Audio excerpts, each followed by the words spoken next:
Hey guys, Joe here from XFoxGames. This is going to be the install guide version. I'm going to call it 1.0 for our Rival Fate to update it with the InLine Clip that we sell right here. As things change, we will update this, but currently this is version 1.0. So in the end, it should look something like this. The install should take you roughly maybe like 10 minutes, somewhere right in there. And all you need is this right here. Just a screwdriver. I believe they call it a 1. We got ours in a little set. But yeah, this one should work. You want a longer tipped one because when you want to take out the air restrictor, you kind of it's better to have a longer tip, or you can just feed it down in there. But these seem to do the trick for us. So that's all you really need.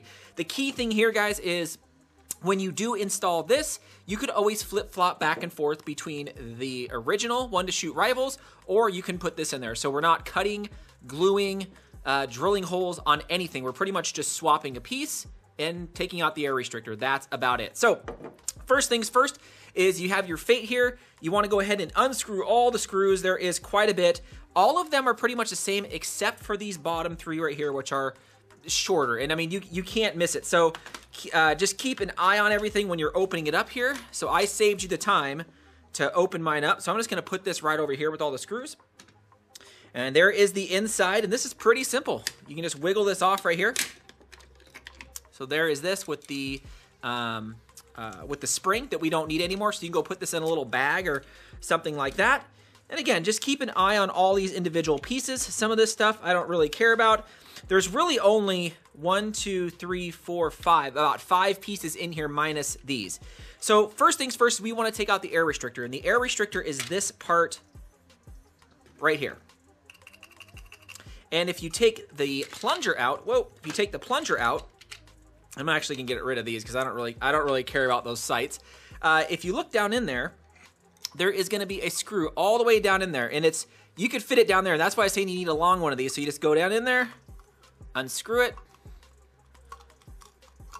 comes right out, and there you go. So air restrictor is removed. I don't know, I mean, that's pretty quick, right? So put it over the side.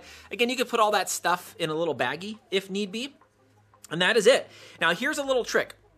So in the back of this, you want to watch for this little spring right here. This little spring sits on top of this right here, which in turn squishes it in there. So sometimes when you open it up, this little spring might go flying somewhere. So just keep an eye on that. It sits right there up at the top. For me, I'm gonna put it there. And when we put this back together, you wanna make sure that this little notch, one of these notches, is on top. Typically, this right here, this bottom piece, is pointed down and the spring is up. So you can't really mess this up because you can't turn this any other way. So just keep in mind, the spring is up and this is down, and it should line up something like that. A little notch right on the bottom of that notch. You guys see that? So perfect. So we'll go like this. We'll pull that spring behind the 2 little posts right here. And then we will just push this or pull this back until that front hole right here. Oops, let me try and do this a little bit better here. Until this front hole lines up with that right there. So you see that? You want to get that lined up. And it makes you, sometimes you got to pull on this a little farther back so this whole piece will slide. Now, if any of these pieces pop out, pretty much this one piece right here, this piece right here, I mean, there's only one way it can go in. And then also the trigger. The trigger can only go in one way. It kind of just sits in there. So if you guys pause the video or if something goes flying out, just take a look at that. It's pretty straightforward. Again, there's only one way this can go, one way this can go, one way that can go, and one way this can go. So the trickiest part of this all is getting this little spring back on top of that. And it's gonna just cram in there. So just kind of either bring it out and then just shove it in and just make sure it doesn't pop out. So when it's all said and done, it should look like that. It might be hard to see, but that is the hardest thing of this all, right? Is to put that little spring back in there. So just kind of hold it so the back piece doesn't pop out. Now we take your front piece and pretty much just slide it on. So I like to turn it so these little holders right here are on the side. And then as you kind of bring it back, you can feel this being sealed. And the 2 front pieces right here, see that? That little last ledge should go over that last ledge right in the front. and then it should be nestled inside the front of the other one. So you'll feel it. It's gonna be solid, and it's gonna see, hopefully you guys can see that. Boom. All right. So now that's it. I mean, that's pretty much it. We could put, I mean, you could put back in this, whoa, watch out. That almost popped out. I mean, I don't really like this sight thing, but I mean, you could put it back in there if you like.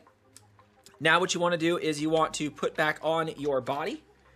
And just take it easy here. There's a lot of posts, so just kind of take it easy. Line all the posts and everything up. There we go. There we go. So perfect. So it's all back together, and let's just screw these all in. I wish I had a quicker way to do this, but I'm like you guys, man. I gotta put these all in. Okay, and just take your time putting these in. You could have taken all the screws out and put them like on a, you know, a thing or something like that, but I figured this is probably the easiest the easiest way to do it. Okay, and again, I'm not gonna put them all back together, but once you screw them all back together, it'll be like this. All right, I'm gonna save some time. Now the usage, it's pretty straightforward. What you want to do is you want to load it from the front, so you want to put 4 of your favorite darts in there. All right, 1, 2, 3, and then 4. And the 4th one is going to sit right kind of in it. Some people are like, oh, you could fit 5, and I'm like, no, just do 4. So you want to pull it. You always give that downward flick, shoot, pull, downward flick, and kind of repeat, right? And that's it. So when you're ready to go again, you just put, you don't got to put 4 in there. You can put 2 in there, you can put 3 in there. Typically the last one, you don't got to give it a downward flick because it should sit right in the barrel already seated. So we can shoot it, okay? But then the next couple, give it that downward flick. When I mean downward flick, you're kind of going like this. I know it's kind of hard to see there, but you're going like this. So you're taking all those darts in here that are loose, and you're kind of setting it right up on the front. So set it, and you're ready to go. So there you go. I mean, it's a super easy install, guys. I don't think it's too difficult. You know, the most hardest part is making sure you got that little back spring right there kind of lined up. That's about it. And yeah, I mean, let me know if you have any questions, and there you go. Thanks again, guys.